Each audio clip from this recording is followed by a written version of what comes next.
Welcome to Bite-Sized Data Science. We continue our exploration of the data science methodology. This time, we are looking at the second step, analytic approach. We need to define our business problem in terms of statistics and machine learning techniques. As we've seen in video 3, machine learning looks at three main tasks: predict, classify, and cluster. Let's start with that to see if we can fit our problem to those tasks. Let's say we want to predict if our customers will leave or if giving out a loan will result in a default. Yes, we are talking about prediction, but also we want to classify these customers or loans in specific categories. In both cases, we are talking about binary classification. Other problems could still be part of classification, but there could be more than two possibilities. This also affects the approach that can be taken to get to a solution. If we want to classify our customers so we can better communicate with them or, simply put, do better customer segmentation, we are talking about grouping or clustering.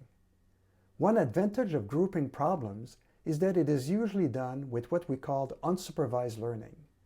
Since you don't need pre-scored data, it will likely make it easier to get to a solution. We can take it further where we can look at shopping patterns and demographic. In fact, looking at what people buy and who they are leads to making recommendations based on that information. Up to this point, I talked about traditional machine learning approaches that apply to structured data. This can also apply to unstructured data in problems such as document classification, sentiment analysis, spam detection, and more. You may have other types of business problems. For example, if you are concerned about employee turnover in your call center, you could look at it as a classification problem similar to churn analysis. But you can look at the problem from different point of views. We can classify the calls to where the volume of calls go to. We can classify based on sentiment analysis. We can also look at statistics that tracks the average number of calls and call length per representative. This can give us insight on the turnover. This information could already be available. Instead, the solution could be to look into using chatbots so customers can use self-service to get answers to run-of-the-mill problems and connect them to a representative for more involved problems. Everyone is familiar with phone support hell or tech support hell. This is not what we're talking about. We're talking about something more conversational that feels more like talking to a real person. This means that we are likely to have technologies such as natural language processing under the cover. The interface could be through texting or typing on a keyboard, but it could also be a voice interface that would involve speech-to-text and text-to-speech transformations.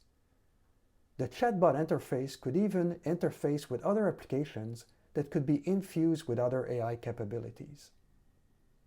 Other types of problems could take advantage of object detection. For example, think about security cameras that can be monitored and alerts can be generated when a person or an object gets into view. This involves real-time analysis and object detection. For these last few examples, I would strongly suggest you look at available solutions instead of starting from scratch. Taking an analytic approach to look at our business problems is an important step toward a solution. This is not something that can be applied mechanically.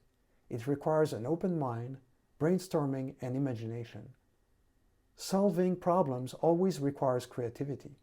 See you next time on Bite-Sized Data Science, and don't forget to subscribe.